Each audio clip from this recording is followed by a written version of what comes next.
The wind came sideways, thick with grit, and Cora Ashdown could not see the barn from the well house, though it stood only 30 feet off.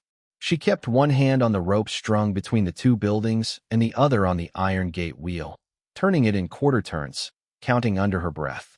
4, 5, 6. Water roared somewhere below her boots, invisible, furious, trying to find the fastest way down instead of the way she had built for it. The dog would not stop barking. The mare screamed once, short and sharp, and yanked her picket line taut. "Hold," Cora said, to no one, to the gate, to the storm. "Hold." Grit filled her mouth. She spat and kept turning.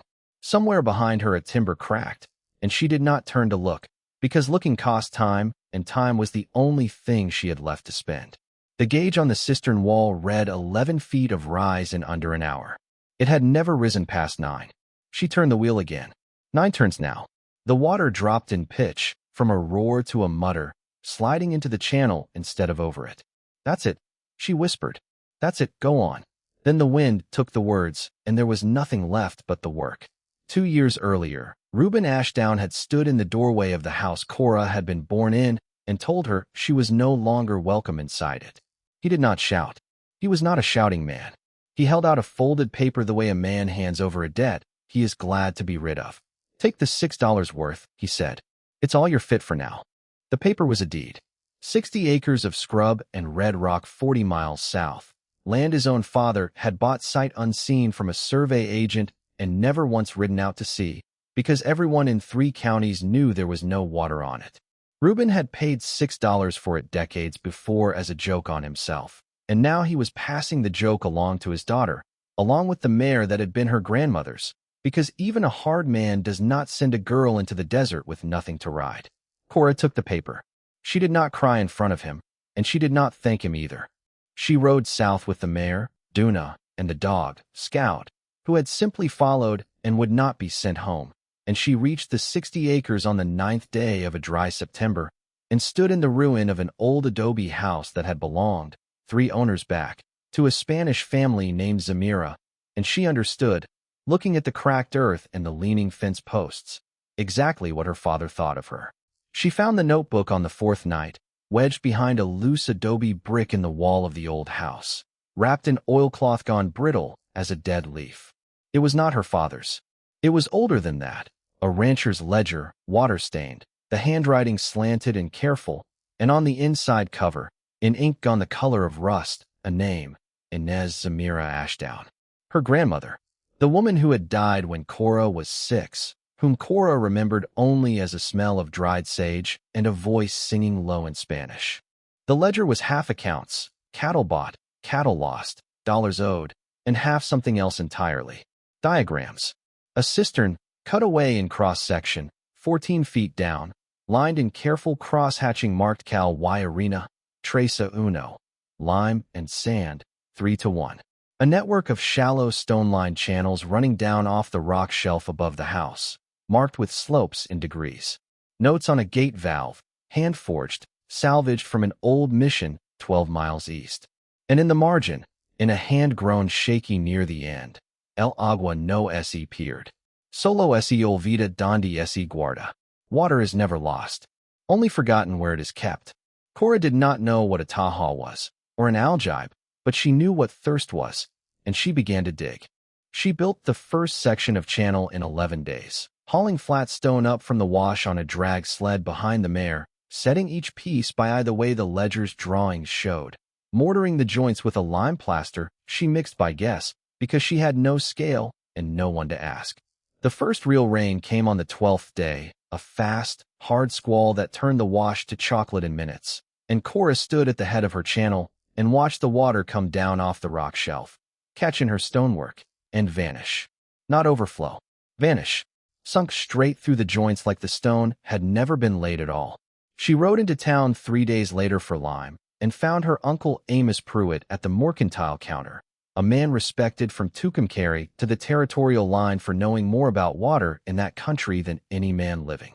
He looked at her split, plaster-caked hands and laughed, not unkindly, which was somehow worse. "Girl," he said, "you can't hold water on the Zamira place any more than you can hold it in a sieve. Whitfield tried it before your grandfather, and old man Zamira before him, and every one of them went broke learning what I'm telling you for free. Some land just won't keep water. It's not a puzzle you solve. It's a fact you learn to live with. Cora bought her lime and said nothing, and rode the 40 miles home in the dark. It was Scout who found the fault, in the end, not her.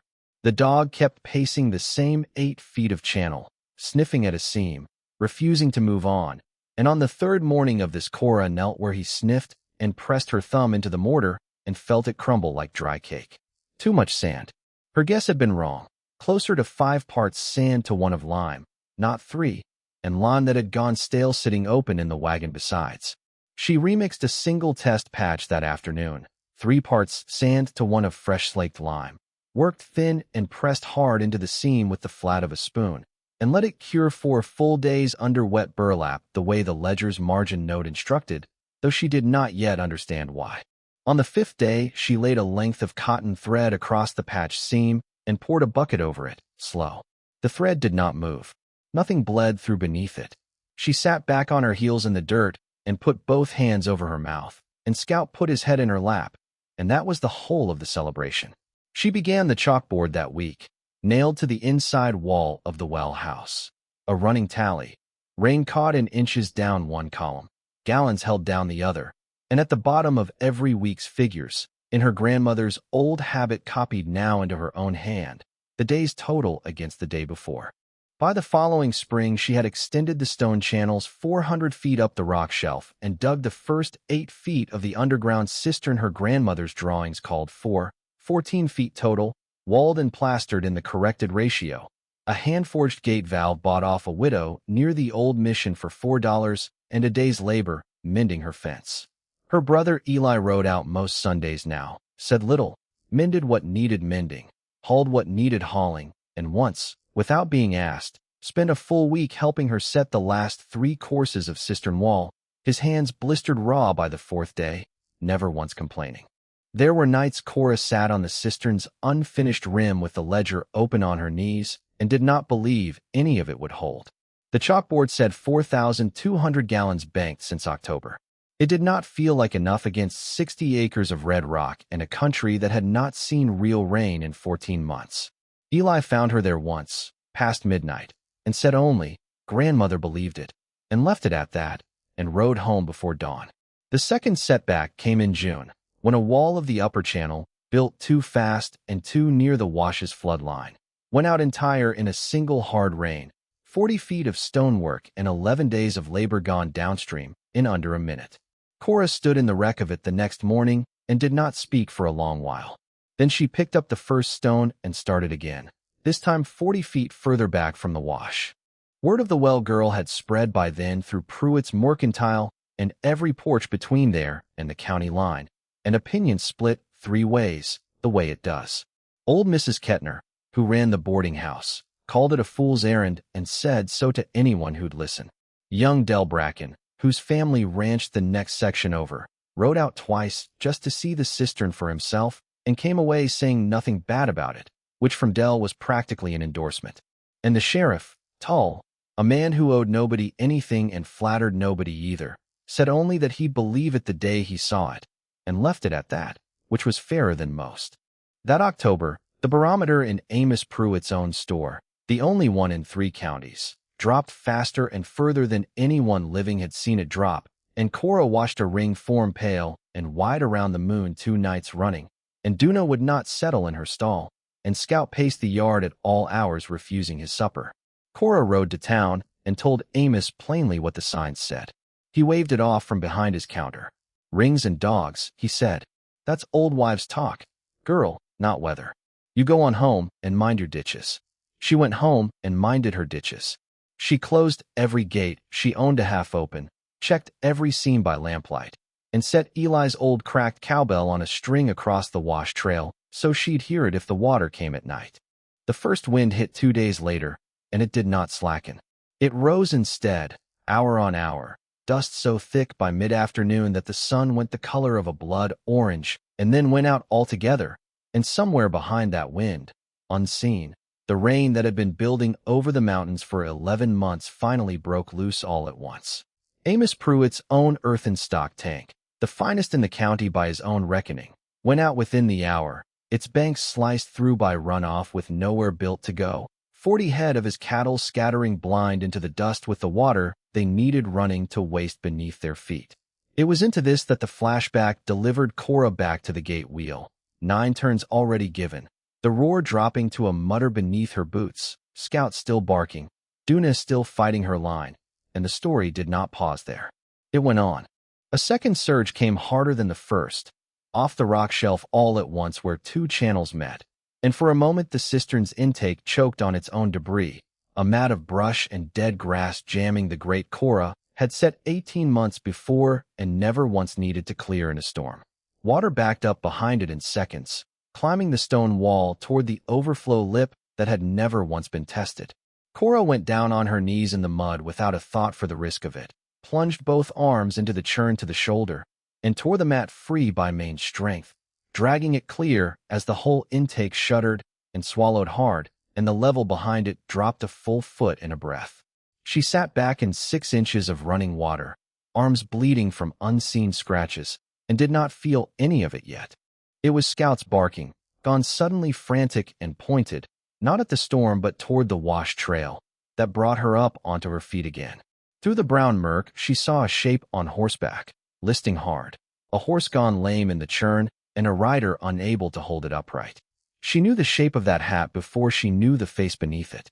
Amos Pruitt had ridden out looking for his scattered cattle and found instead the flood that had already taken his own tank, and his horse had gone down twice in the wash trying to cross it. Cora waded out to the trail's edge with the picket rope still knotted to her fist, Duna following without being led, planted and steady where the wash ground was not, and threw the ropes into a man who, 3 months before, had told her plainly that some land would not keep water no matter what a fool girl believed. He caught it on the second try. She hauled, and Duna leaned back against the pole, and between the mare's strength and Cora's own, Amos Pruitt came up out of the wash and onto ground that did not move beneath him, ground held firm by 400 feet of stone channel that had done exactly what her grandmother's drawings said it would. He said nothing on the bank. He could not have, wind-choked and half-drowned as he was. He simply stood, streaming, and looked past Cora at the cistern gate still turning, at the water sliding down into stone-lined dark instead of tearing the hillside open, and he reached out and set his own hand flat against the gate wall beside hers, and held it steady while she turned it the last 2 rounds. By morning the wind had gone out entirely, and the sky over the Zamira place was the pale, scoured blue that comes only after a storm has taken everything it means to take. The chalkboard in the well house read 19,400 gallons banked in a single night, more than had been caught in the 14 months before it combined, and below that figure Cora added a second line in her grandmother's old style, held. Amos Pruitt's stock came to her trough 2 days later, 40 head of them, because there was nowhere else in 3 counties left with water to give. He did not speak of it at the mercantile, then or ever, and made no apology to anyone. But he sent a wagon out that same week loaded with fresh lime, more than she had asked for and more than she could use in a year, and left it at her gate without a word, and drove away before she came out of the house to see who'd brought it. Del Bracken started calling the place the Ashdown Cistern instead of the old Zamira ruin, and the name held. Eli came out most Sundays still, said less than ever, and mended what needed mending.